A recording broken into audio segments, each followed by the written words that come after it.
Hello बच्चों, let's see the question. So the question says photoelectric effect can be explained by assuming that light, option A, is a form of transverse wave, option B is a form of longitudinal wave, option C can be polarized and option D consists of quanta. So चलिए सबसे पहले देखते हैं इस question का की concept क्या है.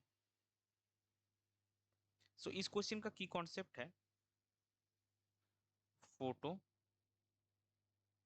Electric effect. अभी देखिए फोटो इलेक्ट्रिक इफेक्ट में क्या होता है कि मान लीजिए आपके मेटल सरफेस में एक इलेक्ट्रॉन है, आपको उसको निकालना है, तो आप एक वेवलेंथ का लाइट उसके ऊपर डालेंगे और उसके इस केस में आपको मिनिमम अमाउंट ऑफ एनर्जी चाहिए होगा टू रिमूव दैट इलेक्ट्रॉन और टू इजेक्ट दैट इलेक्ट्रॉन. तो अगर आप बस उतना ही एनर्जी डालेंगे तो वो क्या होगा, इलेक्ट्रॉन को आप इजेक्ट कर पाएंगे. लेकिन उससे ज्यादा अगर आप डालेंगे तो जो एक्सेस अमाउंट ऑफ एनर्जी रहेगा, यानी कि वो इलेक्ट्रॉन को इजेक्ट करने के लिए जितना चाहिए होगा वो एब्जॉर्ब हो जाए, उसके बाद जितना इलेक्ट्रॉन एनर्जी रहेगा वो इलेक्ट्रॉन का काइनेटिक एनर्जी में कन्वर्ट हो जाता है. तो देखिए फोटोइलेक्ट्रिक इफेक्ट का जो सारा टर्म है वो घुमा फिरा के कहाँ पे अटक जाता है, आके वो एनर्जी रिलेटेड टर्म में एनर्जी वेवलेंथ इसके साथ में ही आ जाता है. तो जनरली फोटोइलेक्ट्रिक इफेक्ट को हम किस तरह से एक्सप्लेन करते हैं, ये प्लैंक्स क्वांटम थ्योरी से एक्सप्लेन करता किया जा सकता है.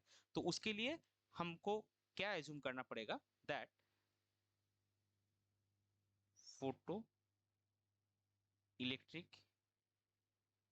अगर हम इसका आंसर लिखेंगे तो जैसा कि आपने देखा कि फोटोइलेक्ट्रिक इफेक्ट को एक्सप्लेन करने के लिए आपको चाहिए प्लैंक्स का क्वांटम थ्योरी. तो it can be explained bye assuming that light consists of quantum. तो तभी आप प्लैंक्स क्वांटम थ्योरी से फोटोइलेक्ट्रिक इफेक्ट को एक्सप्लेन कर सकते हैं. इसके साथ ही जो ट्रांसवर्स वेव या लॉन्गिट्यूडिनल वेव है, वेव नेचर का कोई भी रिलेशन नहीं है. तो ये इस क्वेश्चन के लिए आपका करेक्ट फाइनल आंसर हो जाएगा option D, that is light consist of quanta. I hope you understood it well. Best of luck. Thank you.